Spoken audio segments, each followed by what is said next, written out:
more and more and more, the world is coming to know the gift of touch, that physical touch is an incredibly healing thing. Even when people are dying, that very often just to be touched brings comfort and opens them to peace. But not only that, we even use phrases like this, "Oh, what you say really touched me." I was looking on the web and I didn't find anything on it yet, but I will, where that phrase came from, because why would you say a word that you spoke touched me? It didn't actually touch me, but we speak about that inner touch of the spirit and soul and the heart by words, by gestures, even by a look. That was so touching. So we have in today's gospel yet another healing story, and it is surrounded by the gift of touch. But actually, it's an interesting story. It's one of those rare ones, and it makes me think of another rare one, because every story I know of in the Gospels where Jesus healed, he always touched people, their lips, their ears, their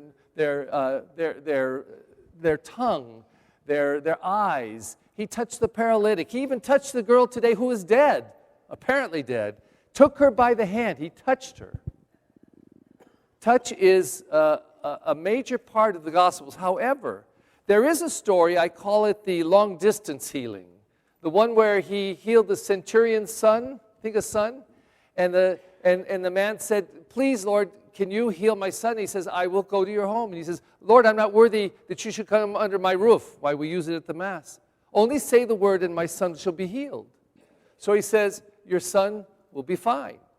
So he goes home. It takes him a day's journey to get home, the centurion. When he gets there, they said, "Your son is well." And the gospel makes a point saying, "Well, when did this happen?" And the gospel says, "It happened about 1 o'clock yesterday afternoon." And then the narrator says, and that was when Jesus had spoken those words. That was the long-distance healing. But there is a healing story today in which a person is healed not because Jesus touched the person, but because the person touched Jesus, just the reverse. And what makes it even more interesting, it's a healing story within a healing story. It's the only one, again, like that I know.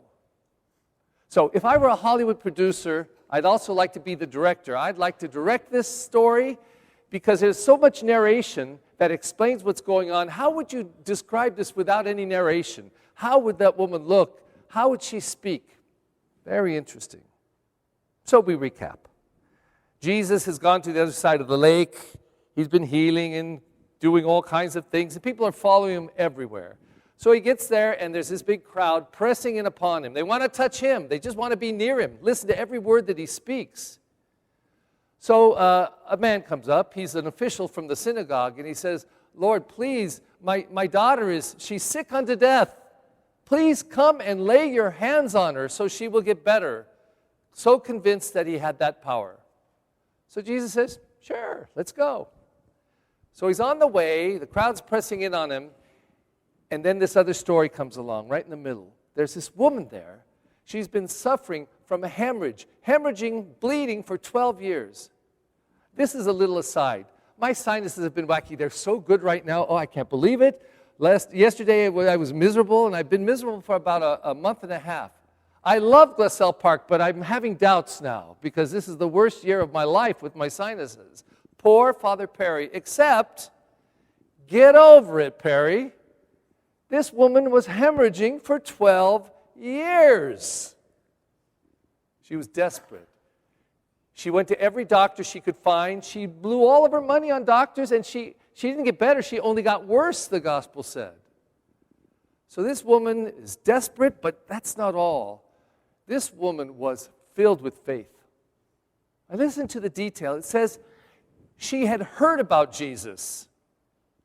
It doesn't say she'd ever seen him, heard him speak, ever been in his presence. She heard about him, and she believed he would be the one that would heal her.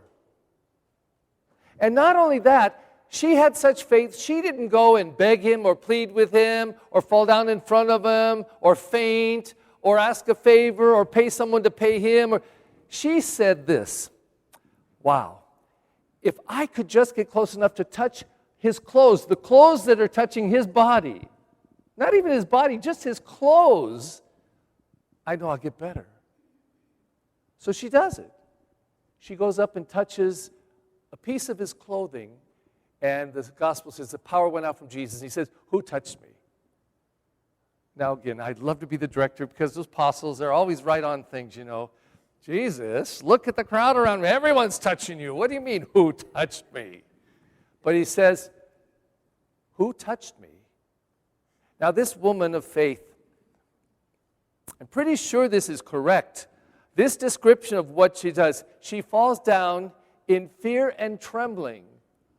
Before whom do we fall down in fear and trembling? Only God. Is this the gospel writer's way of saying she senses the divine in him? She senses that this is more than some earthly human power. This is God working through this person, Jesus. She falls down in fear and trembling, and she confesses it all. I did it, Lord. I did it. I did it. I'm sorry. I did it. And he looks at her, typical Jesus, and just says, woman, your faith has saved you. Go home and be cured. What a story. Now, as always, we could say, this is a story of something over about 2,000 and some years ago, and we're supposed to just look at the story and be impressed. But I say, oh, no. This is our story. This is our story. There's something in this for every single person sitting in this room right now. Jesus intends, I think, clearly to always touch us with his healing, loving power. That's what he intends. He expects that we will come here today and be touched by his love and go home touched. But I would ask, how many of us expect that? I don't meet many Catholics who expect that they're going to be touched in church. If you ask the right ones, they'll say, I'm so bored. And I told you, don't say that to me because I'll turn right on you and say, boredom comes from within. You're boring. That's why you're bored. You're boring. But we come here, what do we expect? Do we expect anything? I mean, we say we're coming to sit and listen to God's word. We say that we're going to eat and drink of the Lord. Wow. Do we expect that anything would happen?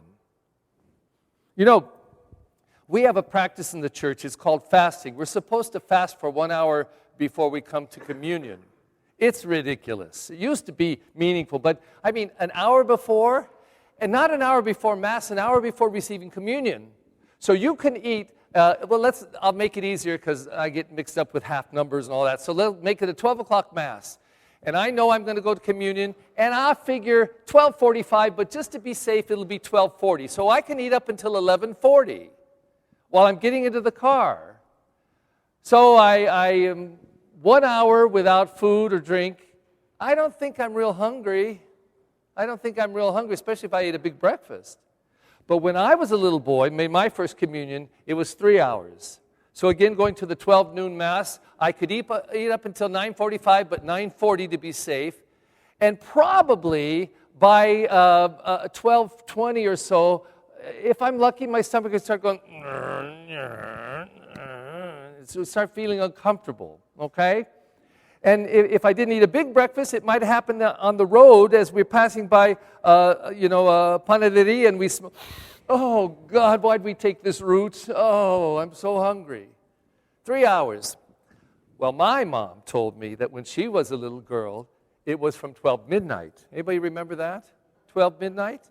And she further told me that it was, you could not eat or drink anything, even water. In my day, I believe we could drink water. She said nothing. So let's say you go to the noon Mass and you fought once again with your mother saying, why can't we go to the 6 a.m. Mass? Because from 12 to 12, my God, 12 to 12:45. Wow. Almost 13 hours without food or drink. I can guarantee you this, you will be hungry and thirsty. Now, some people always thought, well, we fast to discipline ourselves. There's some truth to that. We fast to suffer. Catholics have always loved suffering, so we could do that. We fast because, well, Jesus spent 3 hours on the cross. It's the least we could do. Fast a little. Maybe there's some truth there, but that wasn't the reason.